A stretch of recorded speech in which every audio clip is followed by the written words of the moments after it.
E enfim, Honda é jogador do Botafogo. No vídeo de hoje do canal do Nicola, quero te dar detalhes do contrato de 1 ano entre o japonês e o Fogão. Vou te falar também sobre a proposta do Palmeiras por Marrone, do Vasco, e quanto o Cruz Maltino quer para negociar seu jogador. E para fechar, vou te contar sobre o prejuízo que o Bahia vai ter com a eliminação na primeira fase da Copa do Brasil.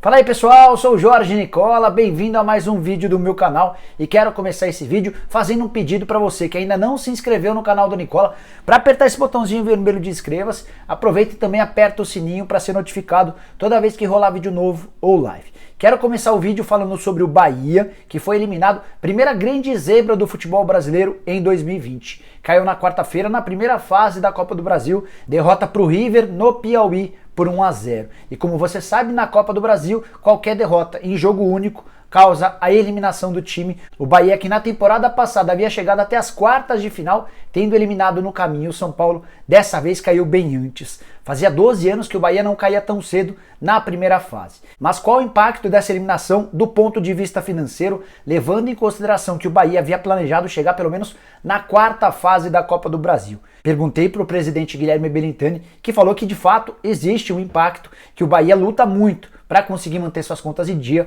mas que elas vão continuar sendo pagas, tanto em relação a salários, direitos de imagem e fornecedores. Para você entender um pouquinho dessa matemática, o Bahia, se chegasse até a quarta fase, a última fase antes das oitavas de final, teria garantidos como cota da Copa do Brasil 5 milhões e 900 mil reais. Como caiu na primeira fase, embolsou só 1 milhão e 100 mil reais, ou seja, deixou de faturar 4 milhões e 800 mil com essa queda precoce. Como é que o Bahia pode recuperar essa grana? Vendendo mais jogadores do que previa, 30 milhões de reais é o valor lançado no orçamento para 2020, ou passando em alguma das fases que não havia sido contabilizada em outras competições. Quais são as metas do Bahia depois da Copa do Brasil? Chegar à semifinal, pelo menos, da Copa do Nordeste, avançar uma fase na Sul-Americana e ser pelo menos o 12º colocado no Campeonato Brasileiro. Uma dessas metas, pelo menos, vai precisar ser ultrapassada para compensar um pouquinho da perda em relação à Copa do Brasil.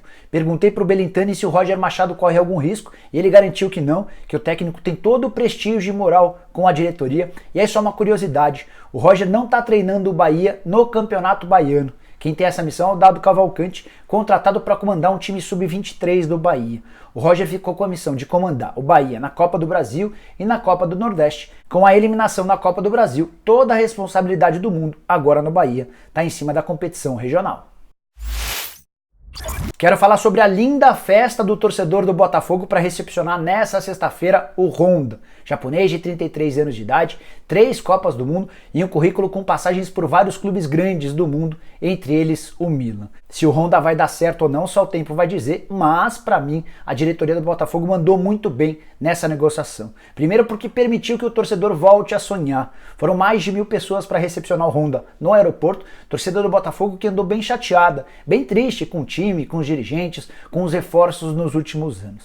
A contratação do Honda permitiu ao torcedor do Botafogo voltar a pensar que seu clube é grande. E o Botafogo, por conta da tradição, da camisa e dos jogadores históricos que por lá passaram, é sim um gigante do futebol brasileiro, apesar de todas as dificuldades financeiras. Como é que vai funcionar o contrato do Honda? Contrato fechado por uma temporada, embora exista a possibilidade de rescisão para as duas partes depois da Olimpíada na metade do ano.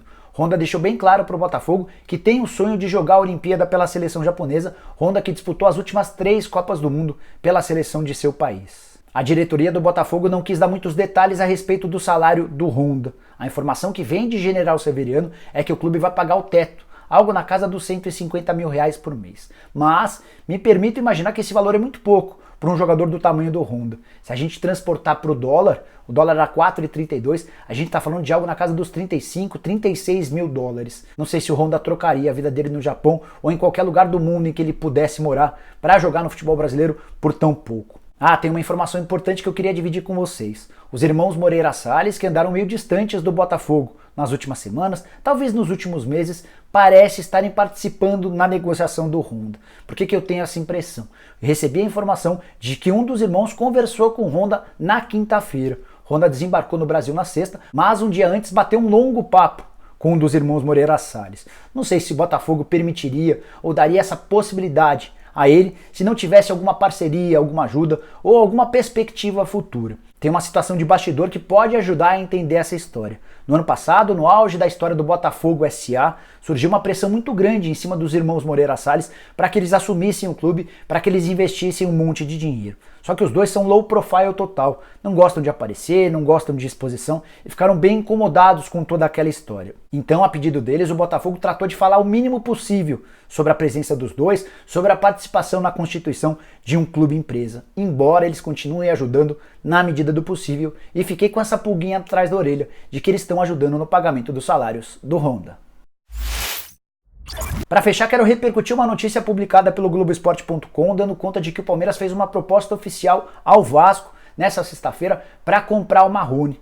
A proposta foi considerada muito, mas muito ruim pelos dirigentes do Vasco. É que o Palmeiras não queria colocar nenhum dinheiro, a ideia era pegar o Marrone em definitivo e ceder 3 jogadores ao Vasco por empréstimo de uma temporada, com todos os salários pagos pelo Palmeiras. E a lista era superior a 3 jogadores, o Abel Braga teria pelo menos 5 opções para escolher 3 jogadores que seriam, repito, bancados pelo Palmeiras ao longo de toda a temporada. A resposta do Alexandre Campelo, presidente do Vasco, é de que nessas condições não haveria mínima possibilidade de acordo. O Vasco pediu grana para que o negócio avançasse. O Palmeiras pensou, repensou e decidiu não oferecer nenhum real. Disse que a proposta era essa e, nessas condições, dá para cravar que não existe qualquer possibilidade de acordo. O Vasco só vai vender o Marrone se um time depositar pelo menos algo na casa dos 5 milhões de euros. Só para lembrar que o Marrone tem 70% dos direitos econômicos presos ao Vasco, 20% pertencem ao Volta Redonda e outros 10%, de acordo com o próprio balanço do Vasco, não tem dono. Mistério total em São Januário. Então, além de tudo, o Vasco não ficaria com 100% dos valores de uma venda do Marrone, por isso, quanto mais alto o valor, melhor para o Vasco. A possibilidade de contratação do Marrone no Palmeiras surgiu a pedido do Luxemburgo, com quem ele trabalhou na temporada passada, ambos no Vasco. Marrone dá para dizer que vive um momento de baixa na carreira. São 61 partidas desde que ele virou profissional e 9 gols marcados. Porém, nessa temporada já são 5 jogos e nenhum gol. O Abel Braga até tem dado oportunidades para ele, tanto na Sul-Americana quanto no Campeonato Carioca, mas o Marrone é certamente menos jogador, por exemplo, do que o Thales Magno. O ponto pro Vasco é que, diante da necessidade de ter dinheiro, de trazer receitas, até por conta dos salários atrasados, a negociação com o Palmeiras nos moldes oferecidos pelo Verdão estava completamente fora da realidade. Para finalizar sobre essa história, o Atlético Paranaense também sondou o Vasco nessa sexta-feira, o Atlético com uma proposta diferente, ou com a perspectiva de uma proposta diferente. O Furacão se dispôs a comprar 50% dos direitos econômicos, mas, repito, o Vasco disse que só vende a partir de 5 milhões de euros, até porque não tem os 100% dos direitos econômicos do atacante. Bom, pessoal, eram essas as informações que eu queria dividir com vocês. Espero que tenham curtido o vídeo e deem um like por aqui. Quem ainda não se inscreveu no canal do Nicola, bem fácil. Aperta esse botãozinho vermelho de inscreva-se. Aproveita e aperta também o sininho para ser notificado toda vez que eu fizer vídeo novo ou live. Me segue lá no Instagram, @JorgeNicola. Estou sempre postando os vídeos que eu faço por aqui. E para completar, use o espaço para comentários para dar sua opinião a respeito das coisas que eu falei no vídeo e para sugerir coisas que você gostaria de ver aqui no canal do Nicola. Beleza? Um abraço!